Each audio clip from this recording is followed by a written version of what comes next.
I think, the perfect talk to close the session. It could just as easily fit in the afternoon AIS session as it fits in this session. So, please welcome Andrew. Thank you.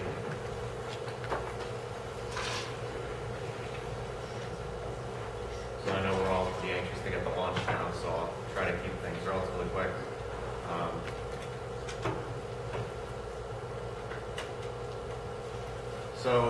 A little background about the Round Goby. The Round Goby was first brought into the Great Lakes around 1990 in the St. Clair River. But since then, it's really taken off, and it's throughout all the Great Lakes now, and some surrounding waterways. Some of the biggest concern associated with the Round Goby is that it is a known egg predator, and this was demonstrated in these 4 figure papers about Round Goby egg predation. And they're preying on both nest building and broadcast spawning species. But broadcast spawners may in fact be more susceptible as they don't actually guard their eggs. And the 2 species that we're focused on here, northern pike and muskie, broadcast spawners, they do not guard their eggs. So they could be very vulnerable to predation. So why study the Round Goby? This is long-term data that's coming out of the Thousand Islands Biological Station. The top graph is our trap net survey, which actually targets muskellunge. So we have very large mesh sizes on it. So we're catching primarily bigger Round Gobies, upwards of 130 millimeters. The bottom graph is our 30-foot seining survey. We generally catch smaller Round Gobies. But as you can see, we first picked them up about 2006, although there's some indication they were there before that. And they've really taken off over time. And 2014 is actually, we caught the most in 2014. So Round Goby is a problem that's not going to go away anytime soon. It may actually increase in the future. So a little background about northern pike and muskie. Northern pike and muskie can differ in their egg size, their spawning sites, and their preferred spawning substrate. And all of these have the potential to impact egg predation rates. For example, northern pike generally have smaller eggs, so 2.8 to 3.1 milliliters, while muskellunge eggs are larger, 3.1 to 3.4 milliliters.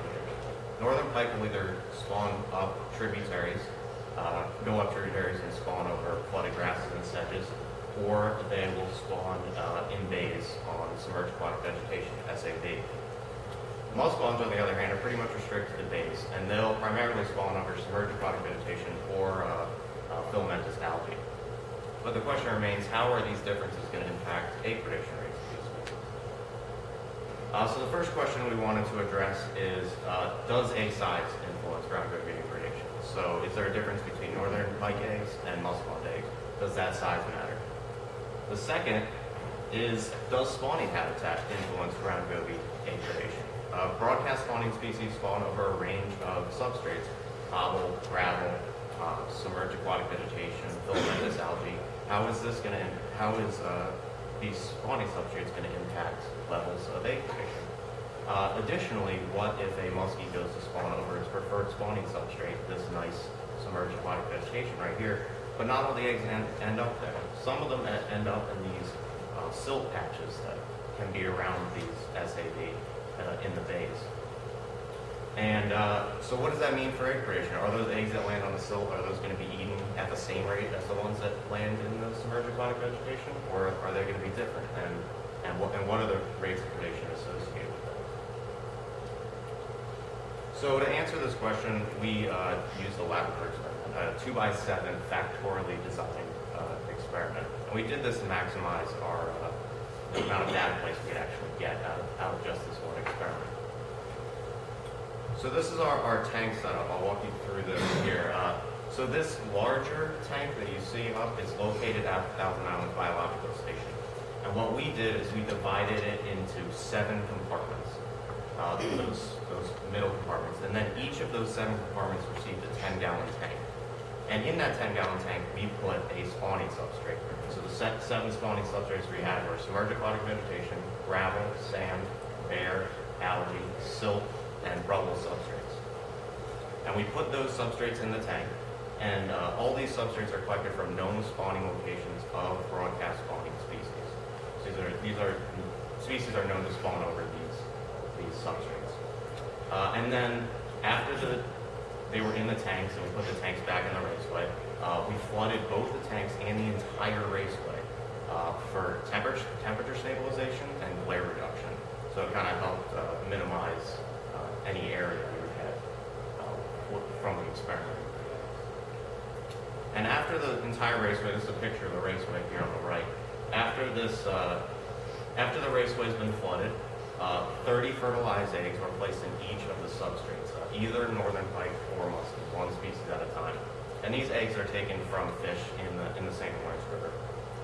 And then we introduced one round goby between 70 and 90 millimeters into each of the 7 tanks. And then we covered that with a translucent sheet and left it undisturbed for 24 hours. And we did this 4 times for our 14 treatments. Our 14 treatments being 2 species, northern pike and muskie, and then 7 substrates. So that left us with 56 data points that we could use to analyze. And it's important to note that locations are randomized between trials. So after every experiment, the substrate is taken out, it's put in a different tank. That tank is put in a different location. It's a completely different location every trial, and also gobies are replaced between trials. So we have 56 data points, 56 trials. We have 56 brand new goby, and each goby was starved 48 hours prior to experimentation. So after 24 hours, we removed the goby, removed the sheet, removed the goby, and then we painstakingly picked and sieved through each substrate to determine the number of eggs that were there. And our assumption going into this experiment is that the number of eggs that we couldn't find is the number of eggs that were consumed. But we had to test this, so we did a validation experiment. And the validation experiment, originally we were going to do it as a correction factor. So if we weren't as efficient at getting eggs out of gravel, then we could apply that correction factor to our data to try to get a little bit more accurate representation of what's going on.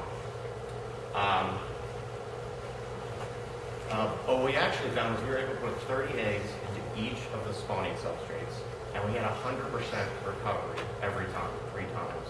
So we did it 21 times, so 3 times every substrate, and we were able to get them all back. So it basically means that we had 100% recovery, and if we couldn't find them, that means they weren't there. And if they weren't there, they were probably by round. We're assuming they're eaten by the round goby, and that's going to be our assumption going forward. And then we tested for differences between substrates and between the species with a factorial node. So the first thing we had to test for, because it's an interaction, or because it's a factorial, is that there's no interaction between egg type and substrate type. And there wasn't, which is good, because that means we can focus on the main effects. The main effects being our 2 questions: egg size, egg type, and also spawning habitat, or spawning substrate. So the first thing we looked at is, do northern pike and muskie eggs differ in their egg prediction?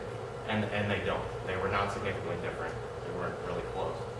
So this is your standard Blackstone whisker plot.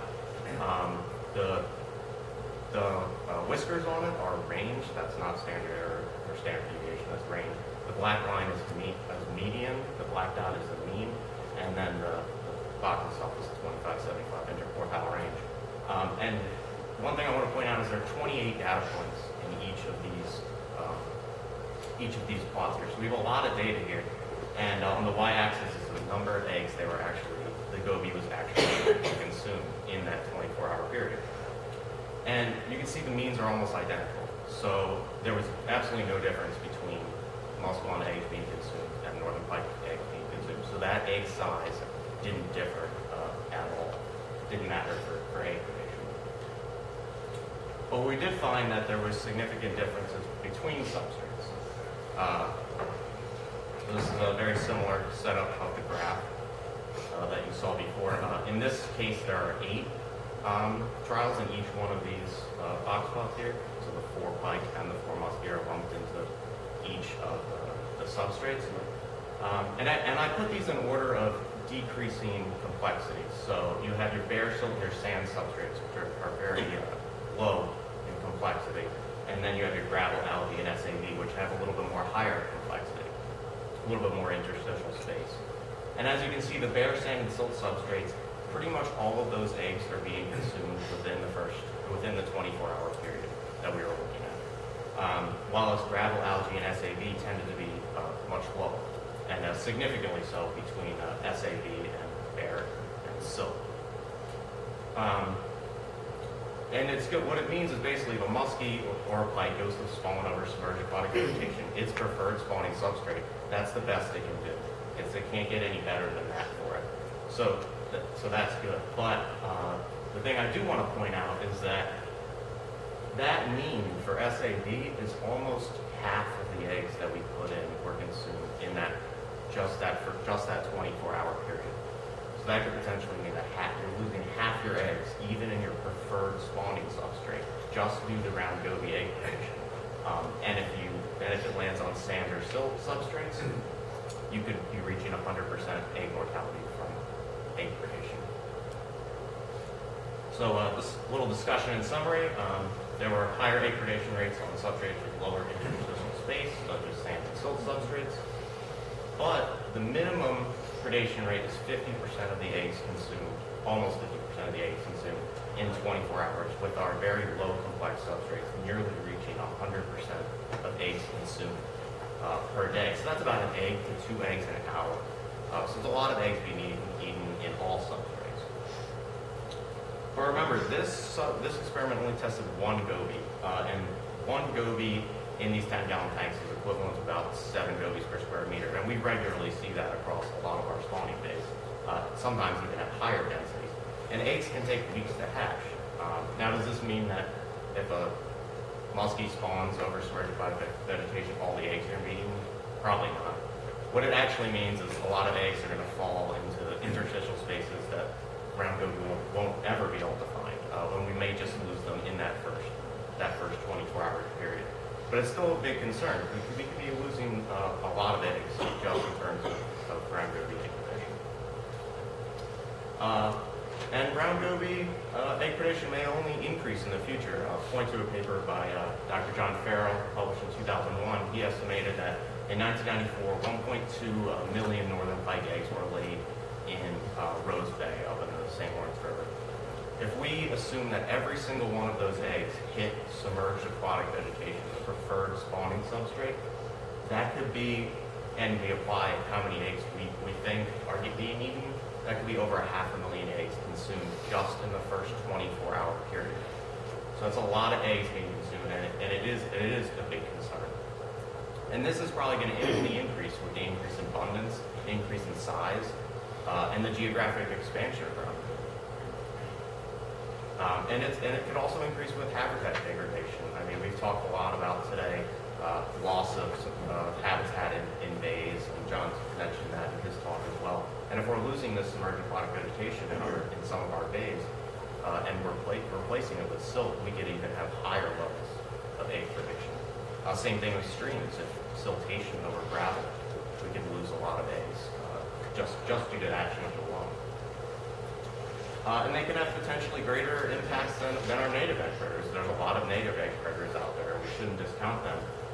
But round gobies tend to have very high densities, and they tend to have very wide distributions, and they're everywhere. So they're everywhere in high numbers. And so they're definitely species that we need to pay attention to. But perhaps most importantly, that this study isn't just for northern pike and muskie. A lot of spawning substrates that we use in this study, so the rubble and the gravel in particular, are used by lake trout and walleye species as well. And our data showed that these species may in fact be preyed upon in a similar way. We could be losing very large numbers of eggs. So in the future, we're going to be targeting larger round goby. We don't really know what these things are doing yet in our system. I showed you that first graph that we saw. We caught the most number this year. We caught almost 340 in 2014 alone in our muskie trap net data set. And we don't really know what they're doing to our ecosystem. So we're going to do diet, stable isotope work in the St. Lawrence River, also aging and length weight analysis as well. So stay tuned for that kind of stuff later. And with that, I would like to thank the FA grant for all of our long-term data sets and all their support, the American Wildlife Conservation Foundation, current and past staff at Thousand Islands Biological Station. A lot of people helped out with this project. It's not a one-man job. And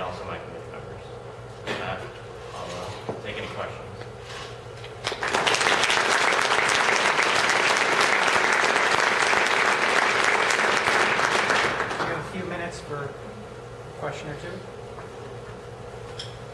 Yeah. The water temperature in your experimental trials comparable to what the eggs would be exposed to the natural environment? Yeah, so the great thing about our lab is we have water that's basically pumped in from the river, right from the St. Lawrence River. So it's pretty much at the same temperature the days would be at. How many gobies are actually present in the near-shore spawning environment at that time of year when they're actually spawning? Numbers? I don't know the exact numbers, but they're definitely there. I mean, we were able to catch them for this experiment in those places. They're probably there at about 7 gobies per square meter. But your numbers are from later in the summer? Yeah. Well, yeah. During the young of the year? Yeah. Collection? Yeah, during our staging survey. But they definitely move into the bays while muskie and pike are spawning.